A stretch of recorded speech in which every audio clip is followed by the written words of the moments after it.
In this video, we will look at Section 10 of the Insolvency and Bankruptcy Code. Now, what exactly does Section 10 of the Code deal with?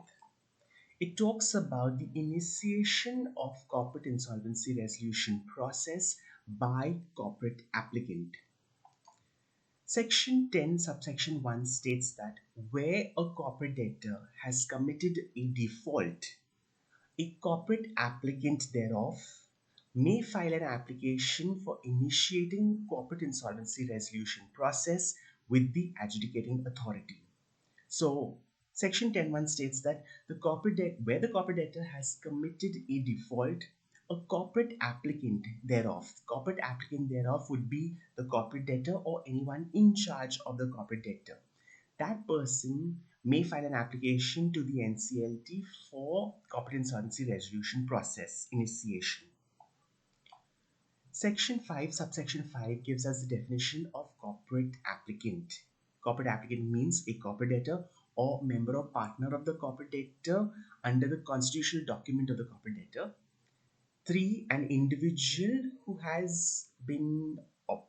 is managing the operations and resources of the corporate debtor. And 4, a person who has control or supervision over the financial affairs of the corporate debtor. Section 10 subsection 2 states that the application under 10(1) shall be filed in such form, contain such particulars, and in such manner accompanied with the fees as may be prescribed by the rules.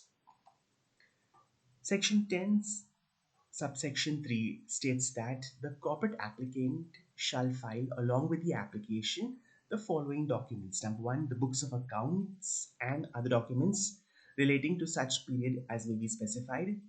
2, the resolution professional proposed to be appointed as an interim resolution professional. And 3, the special resolution passed by the shareholders of the corporate debtor for approving the filing of the application. Now, Section 10 subsection 4 states that the adjudicating authority shall, within a period of 14 days from the receipt of the application, by an order either admit the application or reject the application. When does it admit the application? When, number 1, it is complete, and 2, there are no disciplinary proceedings pending against the proposed interim resolution professional. It will reject the application if the application is incomplete or there are disciplinary proceedings pending against the proposed resolution professional. There is a proviso to this that the adjudicating authority, before rejecting the application, shall give notice to the applicant to rectify the defects within 7 days of receiving the notice from the adjudicating authority. Section 10 subsection 5 states that the corporate insolvency resolution process shall commence. When does this commence? It will commence from the date of admission of the application under 10(4) of this particular section. So the corporate insolvency resolution process under Section 10 shall start when it is admitted into the process by the adjudicating authority. Let's look at the case of Go First Airlines. Now, Go First Airlines has been in the news when the company filed for corporate insolvency resolution proceedings under Section 10. That is, it offered itself for CIRP proceedings. Why did it do this? It did so because it was having a problem repaying the lessors and its vendors.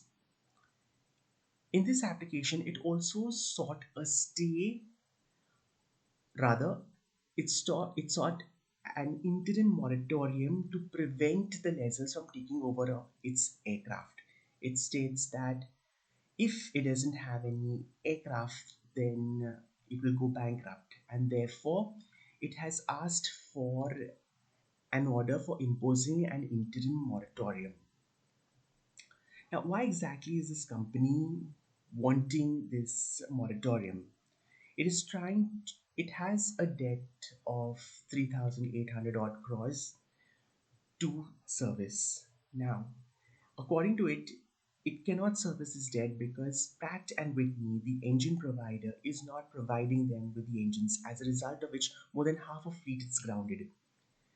It's trying to work with its lessors to repay its loans. It's trying to work with its debtors to kind of arrive at a one time comprehensive debt restructuring settlement. And to give it time, it has applied for proceedings under Section 10. Also, under proceedings under Section 10, the company itself chooses its resolution professional. So rather than the company getting into the hands of the committee of creditors, it still has time, at least around a 6 month period, to arrive at a solution with its chosen man as the resolution professional. So this is the advantage of going in for Section 10 proceedings.